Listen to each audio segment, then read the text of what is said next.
Now let's talk about Hilbertian basis. And we'll start with defining an orthogonal family. You already know about orthogonality in the plane, two vectors being orthogonal, that you know about this if you took geometry. As you know, we're going to extend all of these concepts to spaces that are much more general and spaces that will be sometimes spaces of functions, actually most of the time. Now, let me start with a Hilbert space H. A family of elements of H, a family of elements of this Hilbert space will be orthogonal if any two different elements of the family have an inner product which is 0. And it is orthonormal if, in addition to this, the norm of each vector is 1. In other words, the inner product of vi with vi is 1 for any I.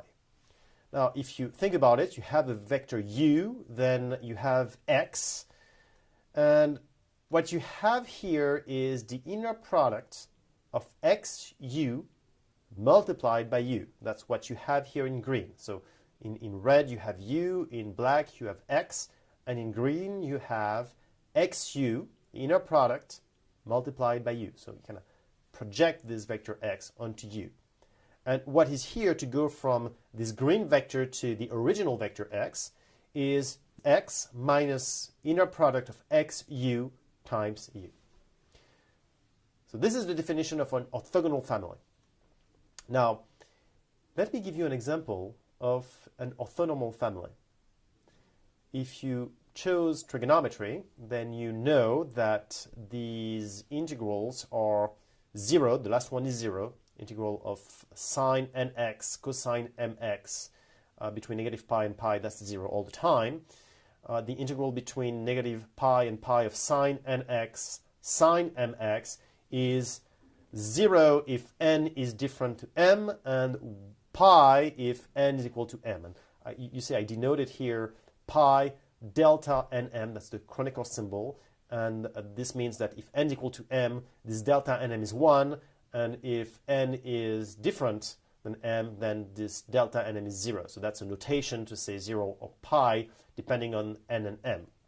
And same thing here, the first equation is the integral between negative pi and pi of cosine nx times cosine mx is pi if n is equal to m, and 0 otherwise.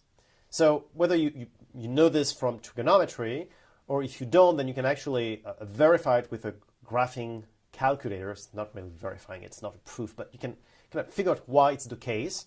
And let me actually show you here the integral between negative pi and pi of cosine x or cosine 2x. You see basically the green and the orange kind of cancel out, and the integral is 0. Same thing with the integral between negative pi and pi of sine nx cosine mx, and as you can see, it's always 0. You can see what's above the 0 and below 0 here on the graph. You can also look at the integral between negative pi and pi of sine nx sine mx, and you see that it's 0 all the times, but for when n is equal to m, in which case it's going to be equal to pi. And the integral of cosine nx cosine mx between negative pi and pi. And we also have, by the way, the integral of cosine and the integral of sine, which is always 0 in between negative pi and pi. For instance, here, the sine of 2x or sine 3x is always equal to 0. The cosine of nx is also equal to 0 between negative pi and pi. And again, you can verify it simply by looking at the graphing calculator. It's not a proof, but you can kind of figure out that is the case. Now, based on this, and hopefully a proof from trigonometry, we can say that the family, which has one element here, which is 1 over square root of 2 pi times the constant function of 1, so it's constant function 1 over 2 over square root of 2 pi, this function, union with the 1 over square root of pi times cosine nx, union with 1 over square root of pi sine nx, well, this family of functions happens to be orthogonal. You can verify it pretty easily. based on what we just said. And it's also orthonormal because you can actually compute the norm or the inner product of any element which itself, and you will find 1. So this is, F is an orthonormal basis on L2, which means that I can try to decompose functions on this orthonormal basis. And I will have components, well, coordinates, exactly the same way that in the plane, right? You have two vectors, and you're going to choose any vector of the plane, and you're going to decompose it on these two vectors and say, well, I have two components, two coordinates. Or on the space, you have three components, x, y, z, that will actually characterize the vector. Same goes here. What you want to do is to decompose your function on this basis, on this orthonormal basis. And if you look at a square signal like this one, for instance, well, you can try to just choose the 6 first components of the basis, or some of the components of the basis, and you can see that you can decompose it as a sum of all of these functions. And here is all the sine or cosine functions, and what you have is the decomposition of this function onto this basis. So that's Fourier, and we will you can actually learn a lot about Fourier on this platform. You can also learn a lot about Fourier anywhere, because it's a really, really nice example of what we can do with decomposition. And we'll go back to Fourier in a few minutes. Let me give you another example. Let's consider the Hilbert space L2, the space of all sequences that are such that the square of the sequence can be summed all the way from 0 to plus infinity. The series converge. And what we will do, and we already talked about it, is that we can define an inner product between two of these sequences in L2. And the inner product is defined as the series of un vn, and that converges. Now, for any I in n, I will define E superindex I as the sequence defined by delta in. Remember this chronicle symbol. So that means that E0 is 1, because I equal to 0, n is equal to 0, so that's 1, and all of the other elements are 0. E1 is 0, 1, and then 0. E2 is 0, 0, 1, and then 0, and you understand how it goes. It keeps going this way. So EI is basically zeros all the time, but for the term where I is equal, when n is equal to I, and for instance E2, that's 0, 0, 1, 0, and the rest is 0. What I'm saying is that F is orthonormal, and you can check this by verifying that indeed the inner product of two EIs that are different will be 0, and of course, I mean, you can just verify it very simply. And the inner product of an element with itself will be 1, and that is also very simple to prove, or actually to verify. Now, if we go to a Hilbertian basis, let me define this. Let me start with a Hilbert space H and a family of elements of H. We will say that this family is total if the set of finite linear combinations of elements of F is dense in H. What it means is that you can choose any element of H and you can approach it as much as you want by a linear combination of elements of this family. All right? So a Hilbertian basis of a Hilbert space is an orthonormal and total family of elements of H. So what we have in a Hilbertian basis is that any element of H can be approached as much as you want by a linear combination of elements of this orthonormal family.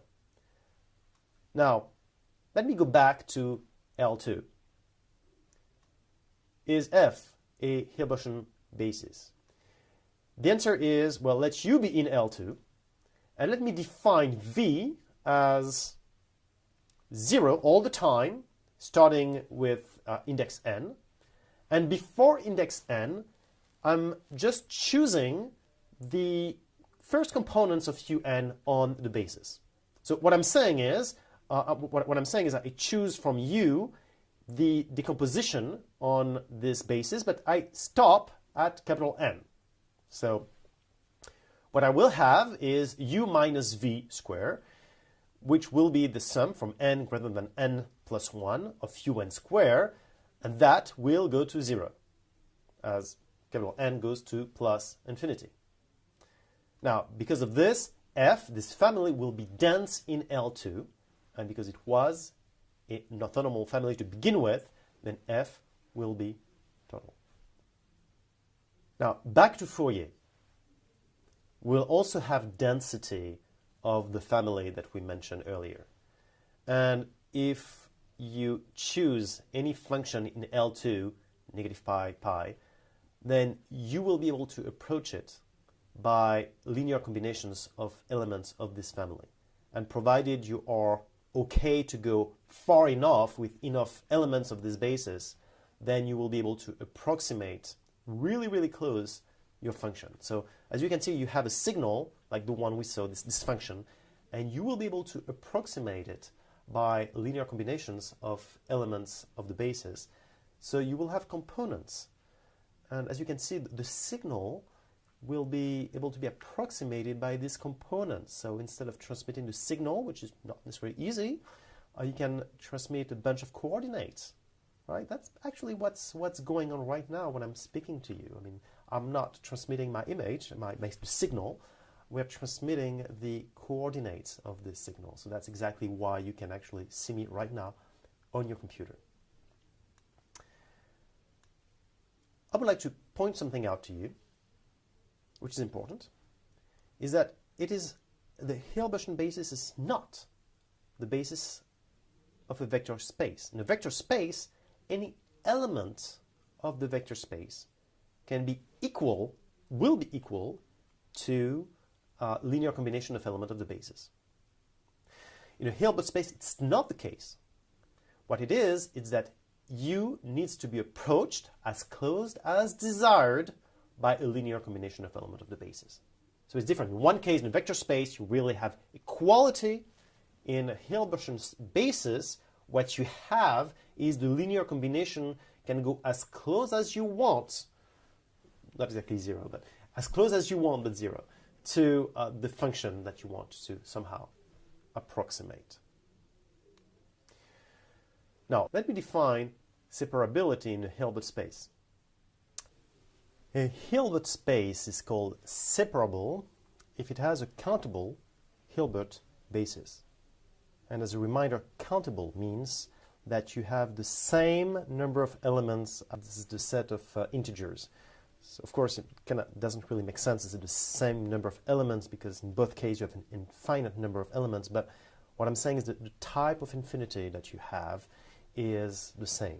So actually, the Hilbert basis can be set in with a bijection to n, to the set of integers. So a Hilbert space is called separable if it has a countable Hilbert basis. And of course, you need not to confuse separable and separated, that you can also hear in the context of topology. And in some definitions of Hilbert spaces, actually, you also have separability, which is a requirement, which is not to do this, but it's in some books you will see that this is a requirement to have a Hilbert space, to have separability. I would like to mention the Bessel's inequality and the Parseval's inequality before we finish this week. And I would like to mention the fact that if you start with the separable Hilbert space H, and if you choose X in H and F a family of an orthonormal family of H, then you have the inner product of X Vn squared, the sum of this, which is smaller than the norm of X. And what it means here is that what you look at is the components of X on this orthonormal family, right? I mean, this is the component part, and the series of these components is smaller than the norm of X squared. And if you have a Hilbert basis of H, well, actually what happens is that you have this equality, which is the Parseval's equality identity. And you actually have that X can be decomposed as a series, so it's an infinite sum here of XVn times Vn, Vn being these elements of the family. of the orthonormal family, actually the Hilbert basis of H. And thanks to the density, actually, we have an equality. Converges, the series converges to X. Which means the norm of the difference goes to 0 as n goes toward plus infinity. Now, just to point out something to you, which is the Bessel inequality still holds if you remove the separability hypothesis, and if you have an orthonormal family F of H, which may be countable or not, then what you have is that you have this inequality here, and you simply need to be very careful when defining the sum, because what you have is that defining this sum is the supremum for any finite subset of I of this sum. So you need to be careful here, but you could still define and have the Bessel's inequality. Finally, let me talk about the existence of a basis. A Hilbert space has a Hilbert basis, and two Hilbert spaces are isomorphic if they are separable. Now, let H be a Hilbert space.